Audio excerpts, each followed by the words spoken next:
But now on to the news that is dominating the cycle and pretty much all of the papers tomorrow is the historic trilateral agreement called AUKUS. That'll see Australia, the United States and the UK move forward with a plan to build nuclear-powered submarines out of Adelaide to ensure the safety in the Indo-Pacific region. Here's how the Daily Telly has handled it. Great sub and land. I think it's fantastic. The Canberra Times have gone with going nuclear with some great shots of what we can expect to see in our backyard very soon.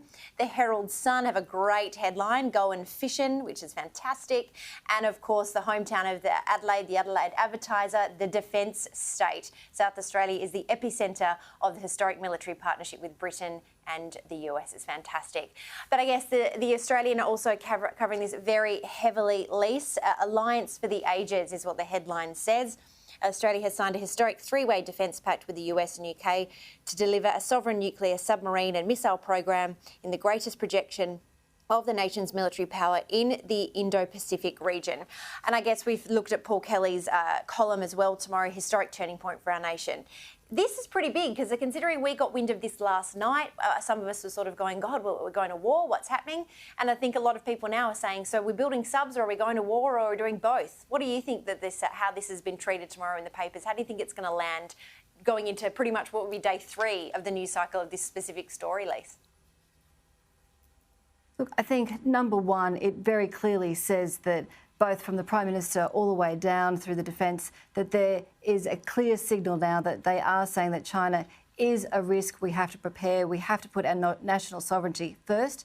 And look, for Prime Minister Scott Morrison, this will be his absolute legacy. You know, if we thought that steering the country through a global pandemic wasn't a milestone enough, this will be what he will be remembered for, because not since ANZUS has there been a gathering of, you've got the US on one side, you've got the UK on the other, and Australia there. We're one of now 6 countries that will have nuclear submarines.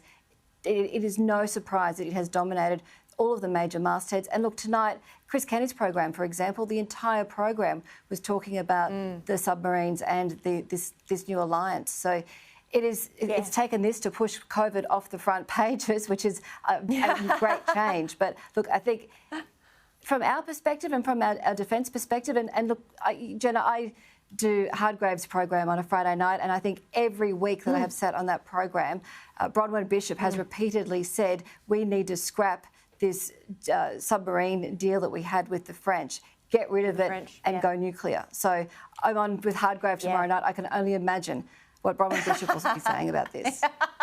She'll be swinging from the absolute rafters. It's going to be fascinating to hear her take tomorrow night. Interestingly, though, just before, I think a lot of the papers sort of went to bed this evening. Obviously, the French sort of woke up and were taken aback with what has been taking place over the past 24 hours down under. And I know that I think probably in second editions or maybe even third tomorrow, we're going to see those comments. And I think that the Home Secretary Minister over there was basically saying they felt akin to being stabbed in the back, and now they want answers from how Australia are going to pay for this contract, the $90 billion contract moving forward. But like you say, I think people are probably going to focus on what this actually means for us specifically in our very own backyard. So it's going to be fascinating to see how that all plays out over the next couple of days for sure.